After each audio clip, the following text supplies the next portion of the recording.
Hello, my name is Father Jacob Rouse. I am the pastor of Notre Dame Parish in Cresco, Iowa.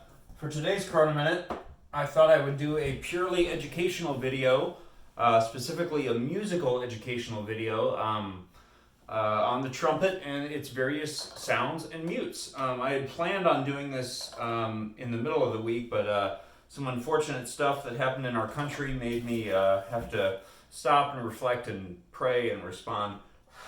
Anyway, so this is a B-flat trumpet.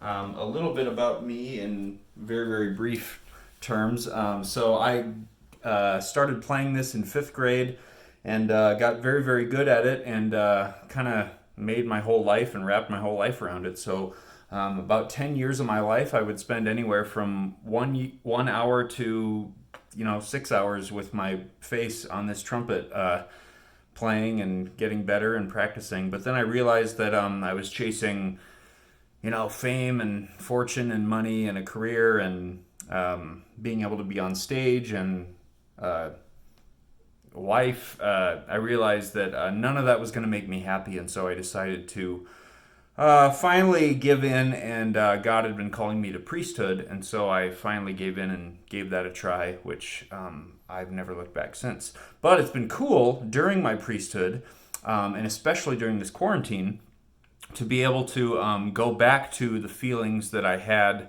and the happiness and the stress relief that I've had by playing music. Because before it was just a job, I'd been in it so long and I'd done it so long that it just became an unfortunate obligation and a job. And now there's no one to perform for. There's no requirements. It's just all whatever I want to do. So I don't know. It's been really fun. So I thought I'd share with you some of the knowledge, especially if you have a youngin', or if you yourself are a youngin' who is just starting out on the trumpet, or really any instrument. If you're starting on any instrument, any music teacher will tell you this: get yourself a metronome. A metronome is metro is time in Greek, and then nome is Greek for order. So it's the right ordering of time. So you can set a metronome to be whatever beat you need it to be, and then you will always stay on tempo. And that's very, very important. It's very evident, honestly, to me if someone plays music and they don't practice with a metronome. It's very obvious. The other thing is a tuner. This tuner,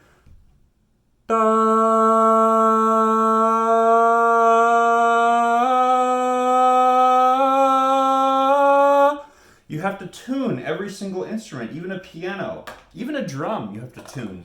So on the trumpet, the tuning works like... Hopefully that's not too loud. The tuning slide is right here. So you see how it moves out, in and out like a trombone.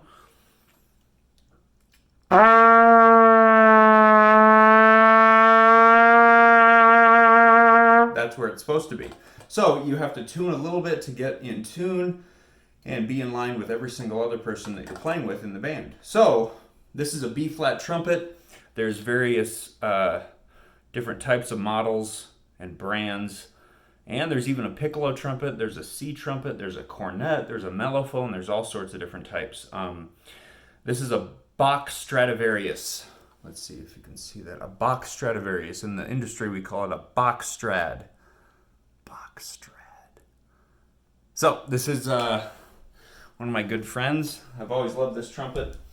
Played with it for many, many years. So...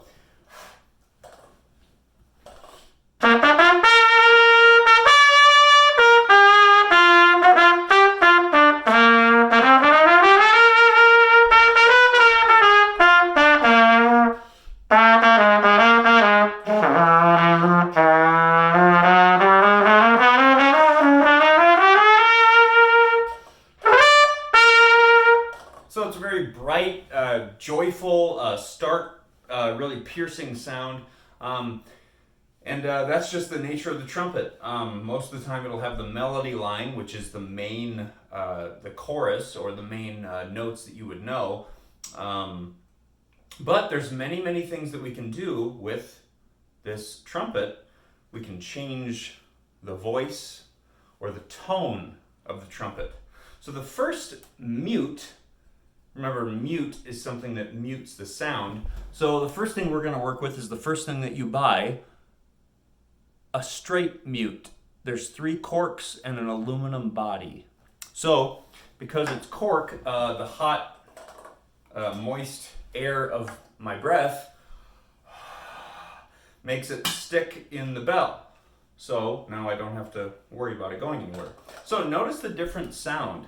Any of the songs that I play tonight, I'm not going to tell you what they are. You're going to have to guess or talk amongst yourselves and figure out what they are. But if you are from Mason City, you might get this one.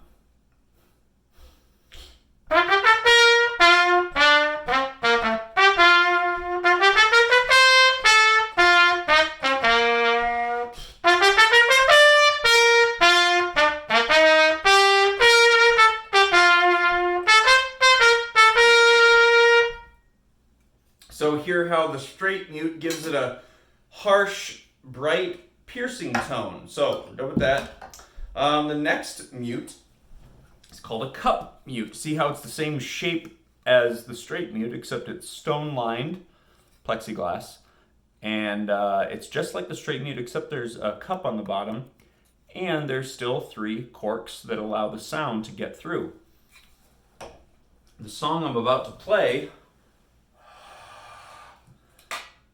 is actually the solo, the trumpet solo. I looked it up. It's an unspecified, unnamed trumpet soloist in this song.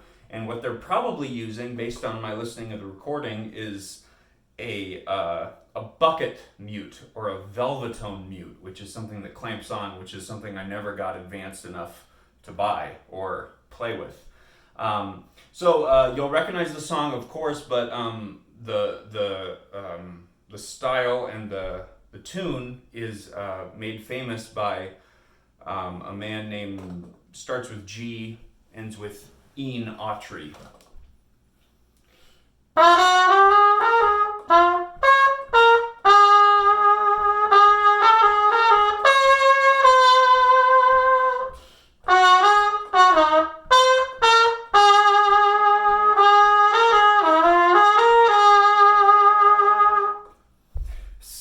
Do you hear how it's a little subdued, a little darker than the straight mute?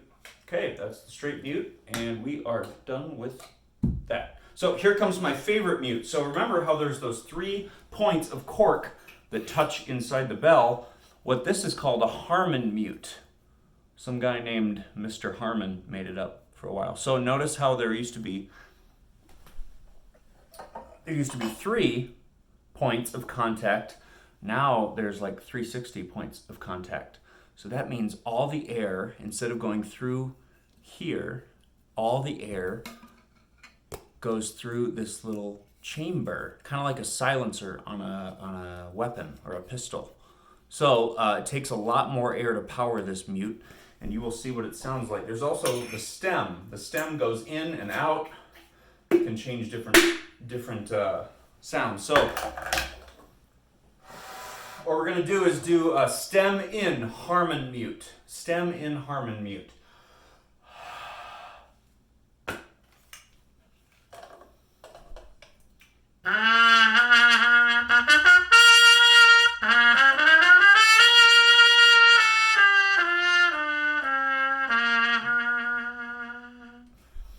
The best thing you can do with this sound, obviously, if someone messes up in your life, you can go.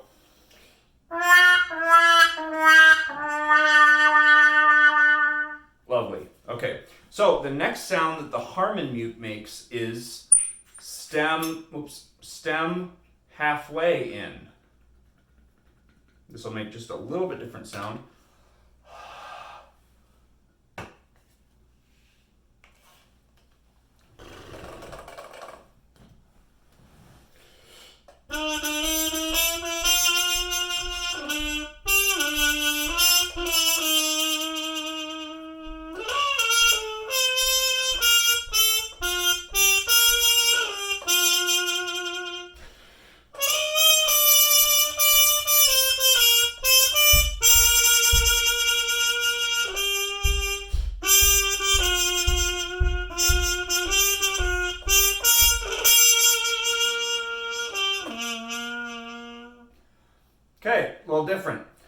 right, now we're going to take it out. This is my personal favorite sound, is the Harmon Mute no stem.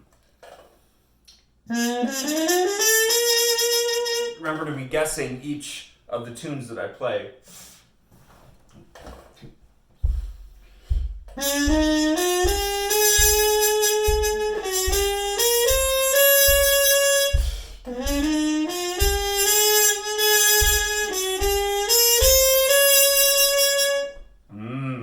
Delicious. I love it. So the next thing we can add is a plunger. This is a ordinary toilet plunger. Yes, I said toilet. That's very funny, isn't it? Actually, technically, this is a sink plunger that I bought at Menards, but just take the stick out, unscrew it, and then you can use it. The other thing is, if you want to be fancier and more for concerts, this is called a Glenn Miller stone-lined plunger mute. Wah-wah mute.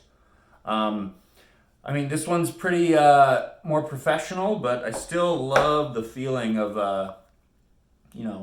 regular old plunger from Menards or any hardware store, or Fisk's if you're in Cresco. So let's see what this sounds like. Remember?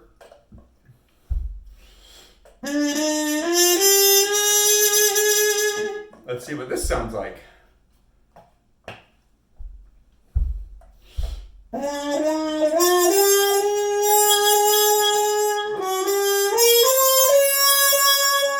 So it just adds a little more flavor, a little more wah-wah, a little more of a temperament to it, you know?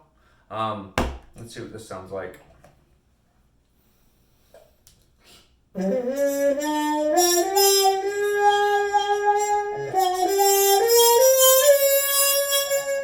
Cool.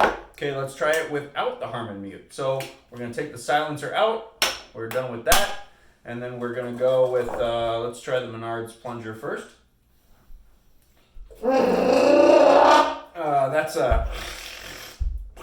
We can play that inside the mouthpiece, which makes it come out.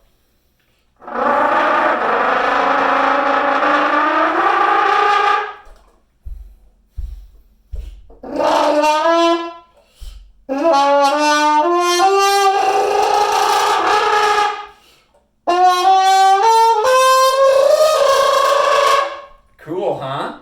Now let's try the Glenn Miller Stone Line Plunger Mute. 2, ready.